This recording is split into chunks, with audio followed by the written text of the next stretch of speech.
రాష్ట్ర ప్రభుత్వం బీసీలకు 42% ఇవ్వాలని, బీసీ బంద్ విజయవంతం చేయాలని డిమాండ్ చేస్తూ మెదక్ పట్టణంలోని టీఎన్జీఓ భవన్లో బీసీ సంఘాల నేతలతో రౌండ్ టేబుల్ సమావేశం ఏర్పాటు చేశారు. మెదక్ జిల్లా ప్రతినిధి టీఎన్జీఓ భవన్లో నాయకులతో మెదక్ జిల్లా బీసీ సంఘం అధ్యక్షుడు, బీసీ సంఘం గౌరవ అధ్యక్షుడు, బీసీ సంక్షేమ సంఘం నియోజకవర్గ అధ్యక్షుడు సాపా రవి, హవేలీ గణపూర్ బీసీ రిజర్వేషన్ మద్దతుగా అఖిలపక్షం ఆధ్వర్యంలో శనివారం నిర్వహించే బంద్ను విజయవంతం చేయాలని బీసీ సంక్షేమ సంఘం నియోజకవర్గ అధ్యక్షుడు సాపా రవి కోరారు.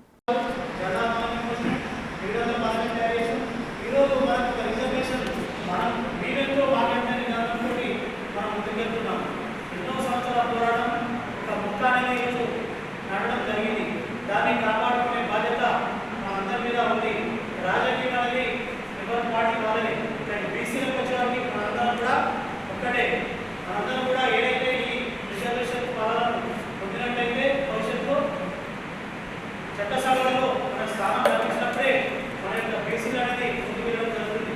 ఆ విధంగా అందరం కూడా సాధించినట్లయితే ఎవరి పార్టీలో వారికి ఆ ఉన్నత స్థానం ఆటోమేటిక్గా వచ్చేస్తుంది.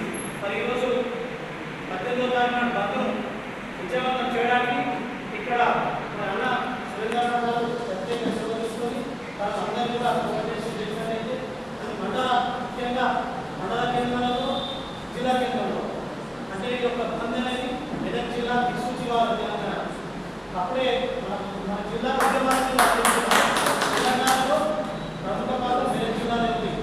ఆ రోజు జిల్లా కేంద్రం జిల్లాపైనే విరాళ దీక్ష చేస్తున్నాం.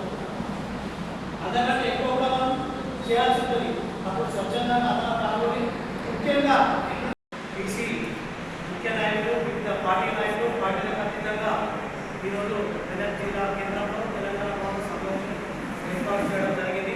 మరి ఇప్పటివరకు కూడా ఇక్కడికి వచ్చినటువంటి బీసీ సంక్షేమ సంఘ కార్యవర్గ సభ్యులకు, గౌరవ అధ్యక్షులకు, ఉపాధ్యక్షులకు, మహిళా సంఘ బాధ్యులకు, పట్టణ మాజీ చైర్మన్ గారు, వివిధ రాజకీయ పార్టీ నాయకులు, వివిధ కుల సంఘ పార్టీ నాయకులకు, మండల నాయకులకు, అన్ని పార్టీల నాయకులకు శనివారం నాడు మెదక్ జిల్లా బీసీ సంక్షేమ సంఘం తరఫున సంపూర్ణంగా మెదక్ జిల్లాను బంద్ చేయడానికి ఈరోజు ప్రత్యేక సమావేశం, రౌండ్ టేబుల్ సమావేశం మెదక్ జిల్లా టీఎన్జీఓ భవన్లో నిర్వహించడం జరిగింది.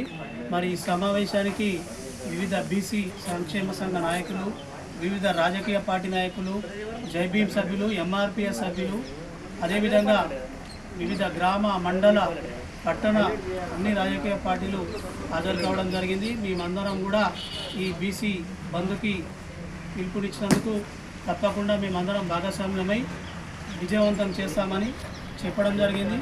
మరి ఎల్లుండి జరగబోయే బంద్లో అందరూ బీసీలు ప్రతి ఒక్కరూ తమ వంతుగా విధిగా తమ హక్కుగా పాల్గొని ఈ బంద్ను విజయవంతం చేయగలరని బీసీ సంక్షేమ శాఖ మెదక్ జిల్లా అధ్యక్షునిగా మీ అందరికీ నేను చేతులెత్తి వేడుకుంటున్నాను.